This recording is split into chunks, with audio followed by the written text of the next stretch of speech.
I'm here today with Deputy Commissioner Nick Caldas. Thank you for joining me. My pleasure. Before we start, I'm just going to do a quick introduction for our students who will be watching this. Now, you joined the police in 1981 and you've had many roles within the police since then. I'm hoping we're going to talk a little bit about those. Since 2011, you've been the Deputy Commissioner for Field Operations, which basically means anything that happens on the street is, in essence, under your command. Is that right? Yeah, I'm in charge of all the stations across the state. Okay. So, and that's the Field State Crime Command, major events and incidents, and basically anything that's going to affect people day to day out there crime-wise. yeah, certainly in terms of service delivery, I've got the vast bulk of the organisation out where the rubber meets the road, where they interact with the public on a day-to-day basis. So everything from a parking complaint, break and enter, is ours. If I could just ask you some questions then to kind of really tease out your experiences.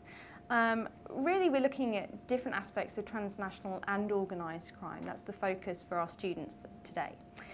So what is your experience, since you've been in the police, of different aspects of transnational and organised crime? I've been fortunate, I think, to have spent pretty much my whole career in that space, in drugs, armed robberies, homicide, and in counter-terrorism in the end. But the reality is the organised crime generally is broadening its horizons and evolving probably as rapidly as anybody else. And that means in the direction of transnational crime, there are far fewer hurdles and obstacles and fences between different groups, different nationalities, different countries. All of that is breaking down. My experience has been that wherever there's a profit to be made, groups will hook up with each other. Once upon a time they were choosy. They used to pick who they got into bed with in a criminal business sense. I don't think that's the case anymore. They're happy to do stuff with people they don't particularly like or wouldn't see themselves aligned with, as long as there's a profit in it for them. So you have bikies dealing with groups that may have terrorist or ideologically driven aims, and we saw that in the sale of rocket launchers to religiously extremist groups from bikies.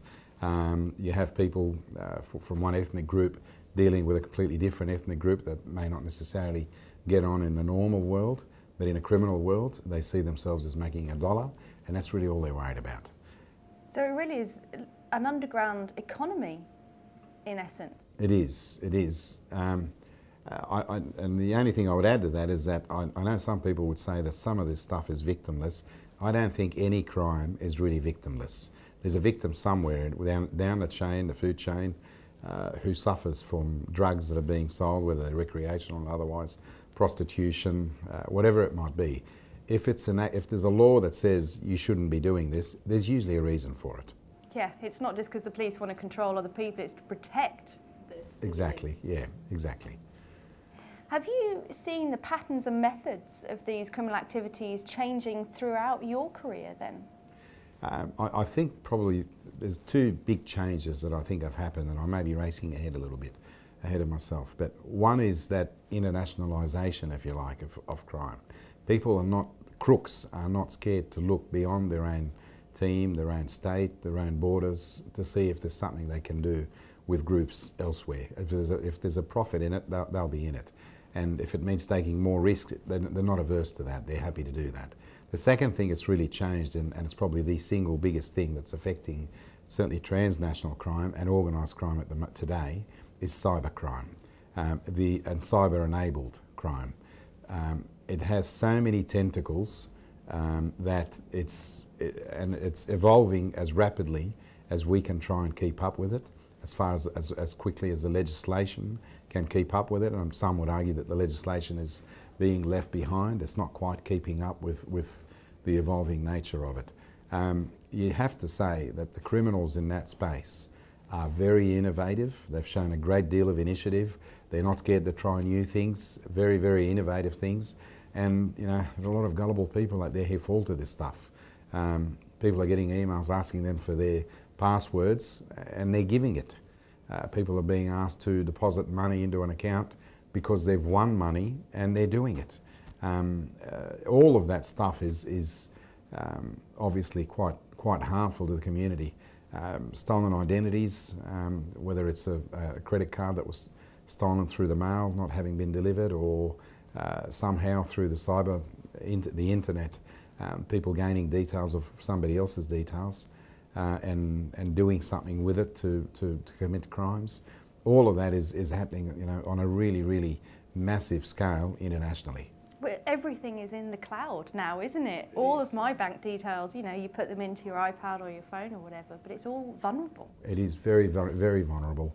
People need to be very careful, and there's any number of police messaging and websites and so on that tell you what to do and what you need to watch out for. But I guess on a more positive note, I think certainly in our police force, and I'm sure in many others, if not all, we see the cyber stuff as certainly a threat, but we need to see it as an opportunity.